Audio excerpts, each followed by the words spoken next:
சொல்றேன், இன்னும் 10 ஆண்டுகளுக்குள் வீட்டுல உணவை கையில எடுத்து சாப்பிட முடியாத பெரியவர்களுக்கு அருகில் இருந்து டெலிவரி பாயே ஊட்டி விடக்கூடிய நிலைமை விரைவில் வரும். நான் எழுதி தரேன். இது நடக்கும் இந்த ஊர்ல, இந்த உலகத்துல. ஏன் உலகம் அவ்வளவு ஃபாஸ்டா போகுது, நடந்தே தீரணும். தங்கச்சி சொன்னது உண்மை. நேத்து சிட்னில ஆஸ்திரேலியால இருக்கேன், இன்னைக்கு வேளாங்கண்ணியில இருக்கேன், செருதூர்ல இருக்கேன். எது சாத்தியம்? இங்கிருந்து ஆஸ்திரேலியா 4.5 மணி நேரம் பயண வித்தியாசத்துல இருக்கு. இப்ப நமக்கு மணி 1:30 அப்படின்னா இப்ப 2-6 மணி. அங்க எல்லாத்தையும் தாண்டி கண்டம் விட்டு கண்டம் பாய்ந்து சொன்ன கமிட்மெண்ட்டுக்காக ஒன்னு சொல்லவா? செருதூரில் இந்த மண்ணுக்கு நான் வந்ததுக்கு மிக முக்கியமான காரணம் இந்த மக்களினுடைய அன்பு மட்டும்தானே தவிர வேற எதுவும் கிடையாது. நான் கேட்ட பணத்தை கொடுக்குறாங்க, அதெல்லாம் இங்க இல்லைன்னா எங்க இடத்துல வாங்கியிருப்பேன், அது கிடையாது. அது விஷயமே இல்லை. ஊர் பஞ்சாயத்தாரர்களுக்கு தெரியும், கோபிக்கு தெரியும் நான் இங்க எதுக்காக வந்திருக்கேன். இன்னொன்னு, எனக்கு சென்டிமெண்டா சில ஊர்கள் மனதில் பசுமையாக இருக்கும். இவங்க சொன்னாங்க, சார் நீங்க ஏற்கனவே வந்திருக்கீங்க, போன்ல பஞ்சாயத்தாரர்கள் பேசுறப்ப சொன்னாங்க, அண்ணன்லாம் சார் நீங்க வந்திருக்கீங்க, எனக்கு சரியா பிடிப்படல. ஏன்னா ஒரு வருஷத்துக்கு ஒரு 200-250 மேடைகள் இருக்கிறாள். எனக்கு பெரும்பாலும் நினைவு இருக்கும், சில இடங்கள் நினைவில் இருக்காது. ஆனா கார் டிரைவர் காரை திருப்பிட்டு இந்த இடத்துக்குள்ள வந்தோடனே இந்த இடம் எனக்கு ஞாபகம் வந்துருச்சு. நம்ப மாட்டீங்க, அம்மன் முகம் எனக்கு நன்றாக நினைவில் இருந்தது. சில இடங்கள் நம்மை வார்த்து வளர்த்து எடுக்கும். 10 ஆண்டுகளுக்கு முன்பு அதிகம் தெரியாத, அதிகம் புகழில்லாத, அதிகம் கொண்டாடப்படாத, அதிகம் மக்களால் நேசிக்கப்படாத ஈரோடு மகேஷ் என்கிற ஒரு இளைஞனை செருதூர் மக்கள் இங்க நடக்கிற ஆடி திருவிழா, இந்த அம்மன் என்னை அப்படியே கையில வாடா தம்பி நீ பேசுறா அப்படின்னு எடுத்து என்ன பேச வச்சது. 10 ஆண்டுகளில் நான் கடந்த 10 ஆண்டுகளை திரும்பி பார்க்கிறேன். என்னுடைய வளர்ச்சி குறித்து எனக்கே பெருமையாக இருக்கிறது. அதில் உங்களுடைய அன்பும் ஒரு காரணமாக அமைந்தது. அதுக்காக வந்தது. இது எப்படி சாத்தியம்? யோசிச்சு பார்த்தா எனக்கே பிரமிப்பா இருக்கு. ஆஸ்திரேலியா இருக்கேன், சிட்னில இருந்து கிளம்புறேன், கோலாலம்பூர் இறங்குறேன், மலேசியா, கோலாலம்பூர்ல இருந்து சென்னை வரேன், சென்னையில இருந்து கார் எடுத்துட்டு வேளாங்கண்ணி வரேன். எனக்கே வியப்பா இருக்கு. எங்க அப்பா கேட்கிறாரு, என்னடா பண்ற, எப்படா வர? எங்க அம்மாவுக்கு ஆச்சரியம் தான் இப்போ வரைக்குமே. காரணம், இந்த காலம் அதை சாத்தியப்படுத்தியிருக்கிறது. இந்த கால குழந்தைகள் அவ்வளவு புத்திசாலி. இந்த பையன் நான் பேசாதன்னு சொல்றதுனால பேசாம இருக்கான். அவன் மூளை வேலை செஞ்சுக்கிட்டே இருக்கும். ஸ்கூல் போறத பத்தி யார் பேசுனா? நீங்க தானே சொன்னீங்க ஸ்கூல் வேலை கிளம்புறத பத்தி. நம்ம பையன், இந்த காலத்து பசங்க பயங்கரமான புத்திசாலிகளுக்கு ஒரு சின்ன உதாரணம் சொல்றேன். அவன் அம்மா அப்பா பண்ற அத்தனை டார்ச்சரையும் பொறுத்துப்பான். அவன் அமைதியா வேற மாதிரி அம்மா அப்பாவை டார்ச்சர் பண்ணுவான். டாய்லெட் போ ஆய் போடா ஒண்ணுக்கு போடாம வரலம்மா. வேன் வந்து ஹார்ன் அடிக்கும், அம்மா டாய்லெட் அப்படி பண்ணுவாங்க. வேன் வந்துருச்சு, வேன்ல ஸ்கூலுக்கு போய் போ, தாங்காது அர்ஜென்ட். வேன் காட்ட போய் அந்த அம்மா, அண்ணே ஒரு நிமிஷம், ஏமா அவரு ப்ளீஸ் போடா. இவனுக்கு வரல, சும்மா உட்காந்துருக்கான். போயிட்டியா? வரல. போயிட்டியா? முடியல. வேற மாதிரி டார்ச்சர் பண்ணுவோம். நீங்க பேசுறது, இங்க இருக்கிற எல்லா பெண்ணோட சிரிக்கிறீங்க, நான் சொல்றது எல்லாம் நீங்க கனெக்ட் பண்ணிட்டே வாங்க உங்க குழந்தைங்களோட.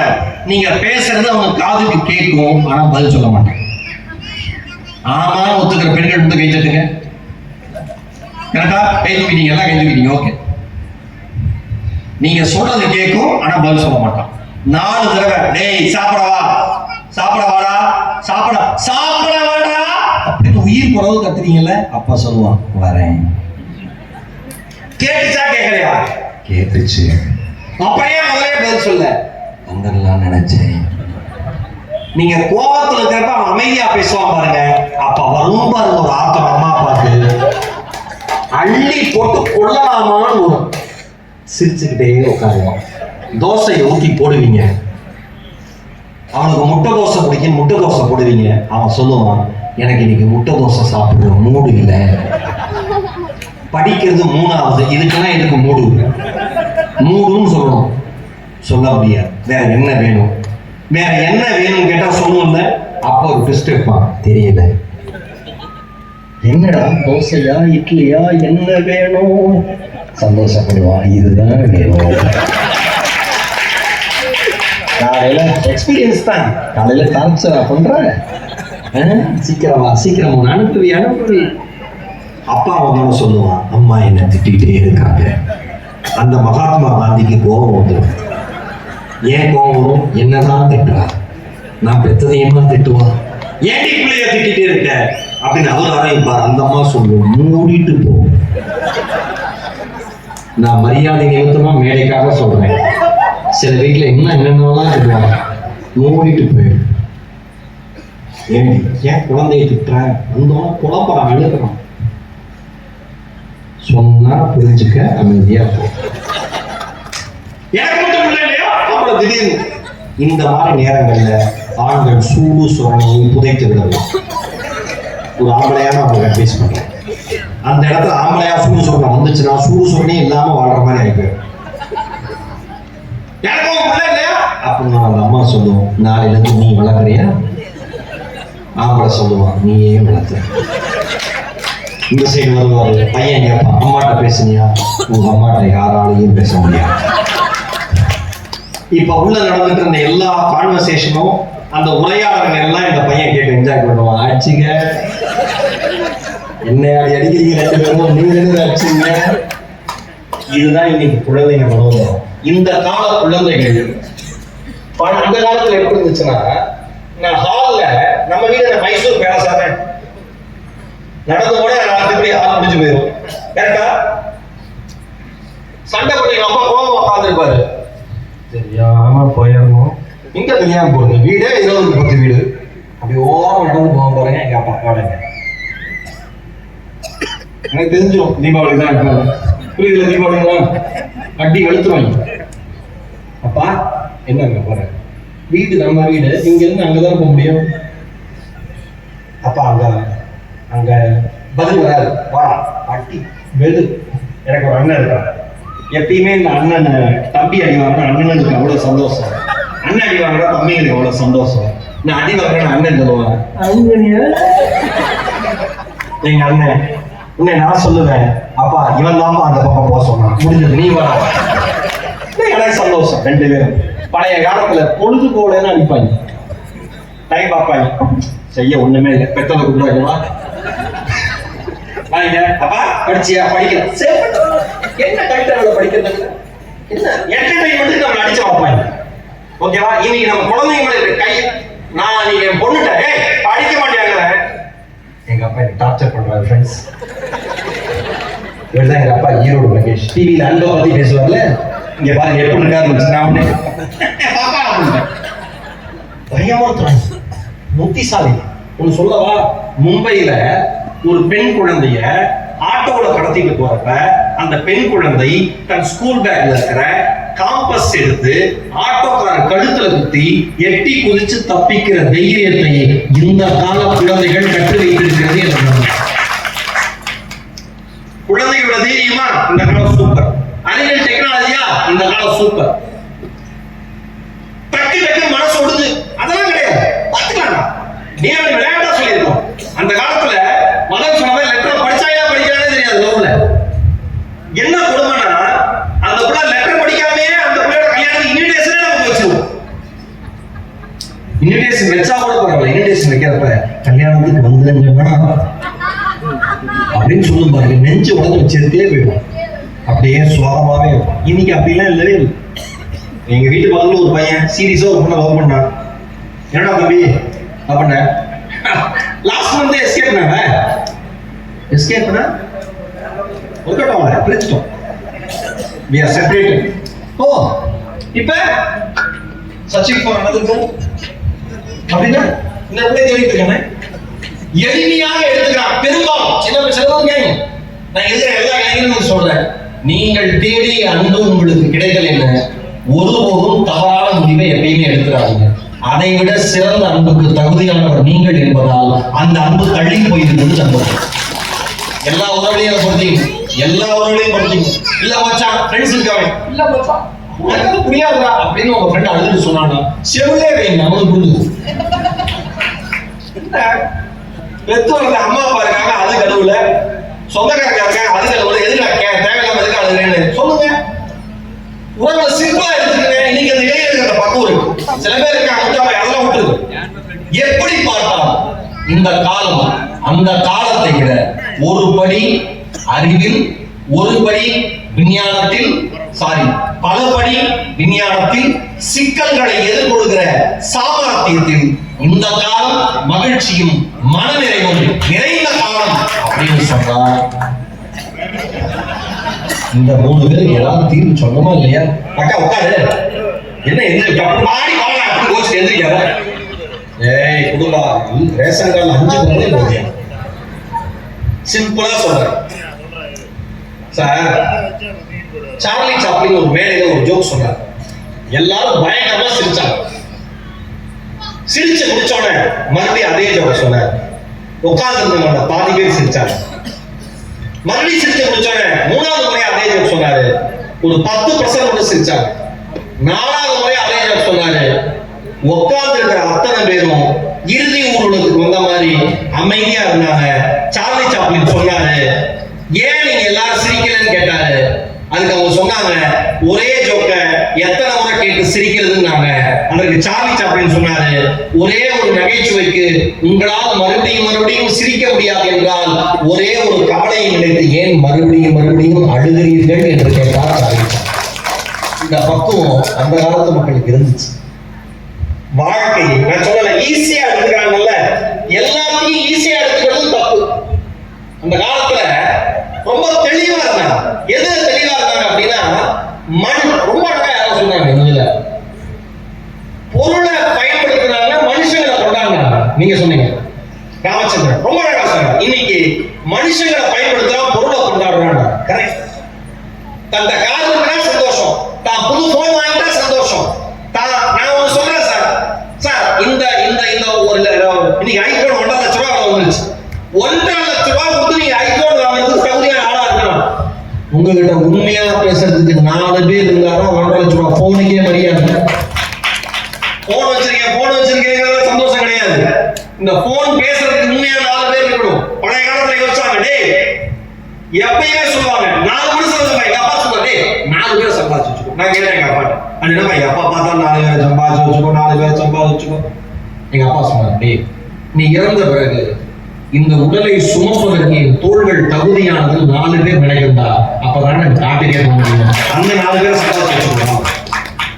வாழ்க்கையுடைய அனுபவங்கள் சொல்லுற மொழிகள் இருக்குல்ல. இன்னைக்கு அப்துல் கலாம் பத்தி நான் சொல்றேன். வாழ்க்கையுடைய அனுபவம் தானே. பிறர் வழியை தன் வழியாக உணர்ந்தது அந்த காலம். பிறர் வழியை பார்த்து சிரிப்பதும் கால்படுவதும் இந்த காலம். புரியுதா? யாரோ ஒரு ரோட்ல விழுந்துட்டா, ஐயோ விழுந்துட்டான்னு ஓடி போவாங்க. கடையில வியாபாரம் ஒருத்தர் ஓடுவார், அந்த சைடு வேலையா ஒருத்தர் நிறுத்திட்டு ஓடுவார். எல்லாம் இப்ப விழுந்தானா சிரிக்கிறான். எப்படி விழுந்துக்காம படிக்கிறது எனக்கு அப்பயே தெரியும். விழுவாங்க. உனக்கு எப்படி அப்பயே தெரியும் சொல்றது? அப்பயே தெரியும். சிரிச்சுட்டு அப்பதான் தூக்குவாங்க. எந்திரிங்க பாஸ். அதுவும் ஃப்ரெண்ட் எவனாவது கீழே விழுந்துட்டானா கூட இருக்கிற ஃப்ரெண்ட்ஸ்க்குலாம் அவ்வளவு சந்தோஷம். மச்சா ஓவரா பண்ணாடா வந்தாடா திரும்ப மச்சா வாடா வாங்க. அடுத்தவர்கள் வீழ்கிற பொழுது தான் வீழ்ந்தது போல் நினைத்தது அந்த காலம். அடுத்தவர்கள் வீழ்கிற பொழுது நகைப்பு புரிவதாக மாற்றுவது இந்த காலம். உடல் உழைப்பு அந்த காலத்துல இருந்துச்சு. எல்லாமே உடல் உழைப்பா இருக்காது. டெக்னாலஜி வளர்ந்துச்சு, ஒத்துக்கிறோம். ஆனா ஏதாவது உடல் உழைப்பு இருக்கணும். இன்னைக்கு எந்த தங்கச்சி நீலவேணி பேசுறப்ப சொல்லுச்சு, அந்த காலத்துல டப்பு டப்புன்னு செத்துருவாங்க. ஏன் செத்துருவாங்க, எதுக்கு செத்துருவாங்கன்னு தெரியலன்னு. அது அந்த காலம் இல்லாம இந்த காலம். ஜிம்ல நல்லா ஒர்க் அவுட் பண்ணிட்டு இருந்த ஒரு இளைஞன் இறந்து போகிறான். ஒரு மிகப்பெரிய விளையாட்டு வீரர் இறந்து போகிறான். கால்பந்து விளையாடிட்டு இருக்கிறப்ப ஓடிட்டு இருக்கிறப்ப ஒருத்தர் மயக்கம் போட்டு விடுறான். நம்ம எல்லா வீடியோஸ் பாக்குறோம்ல. வாழ்க்கை நிலையானது அல்ல, ஒவ்வொரு நிமிஷத்தையும் கொண்டாடுங்கன்னு போறது எல்லாமே இந்த காலத்து பசங்க தானே. ஒண்ணு சொல்லவா, இந்த காலத்தில் இருப்பவர்களுக்கு உடல் உறுதியாக இருக்கிறது, ஆனால் உள்ளம் உறுதியாக இல்லை என்பதுதான் இந்த காலத்துல பிரச்சனை.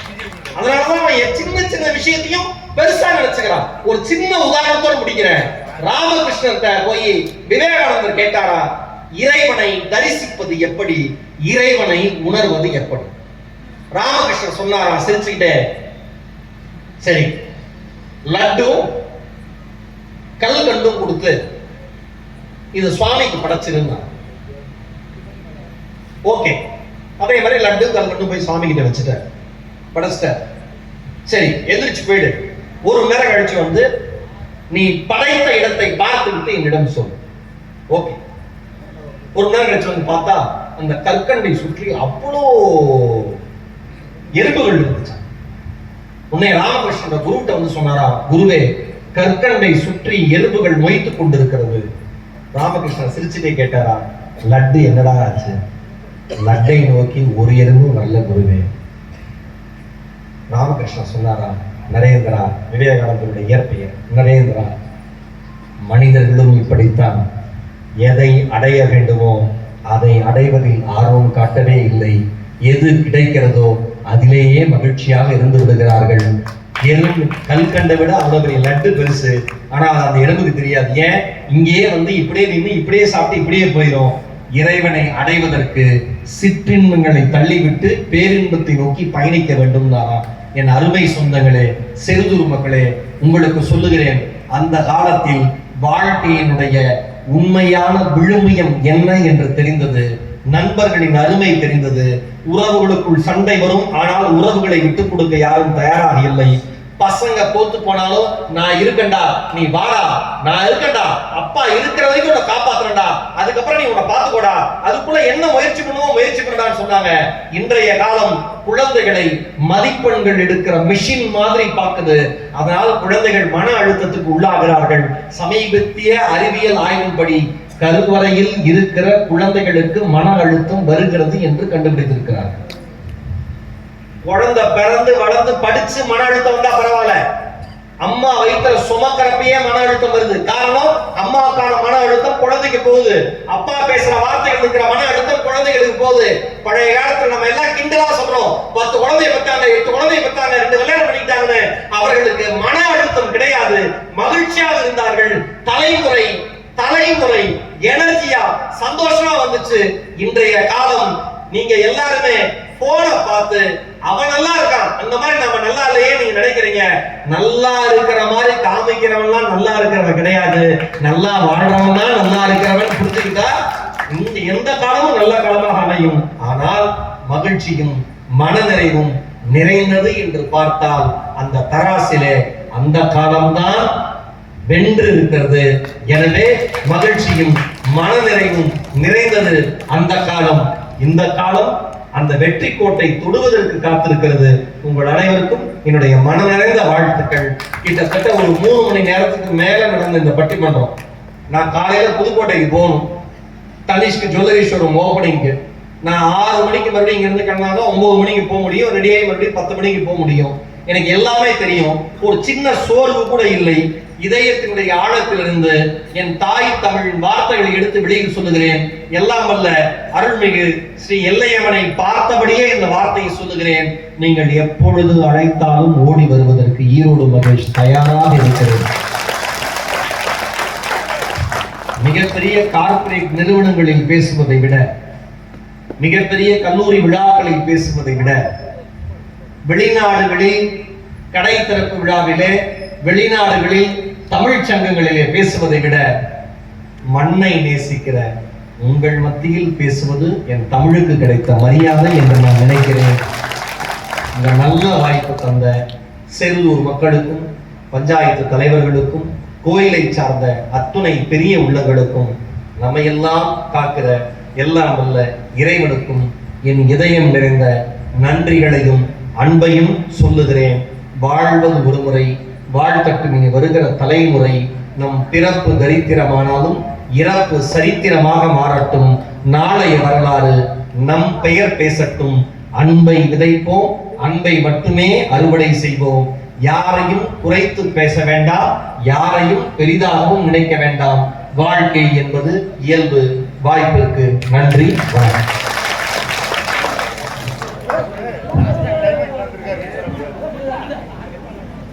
முக்கியமா சொல்றேன், நீங்க எல்லாரும்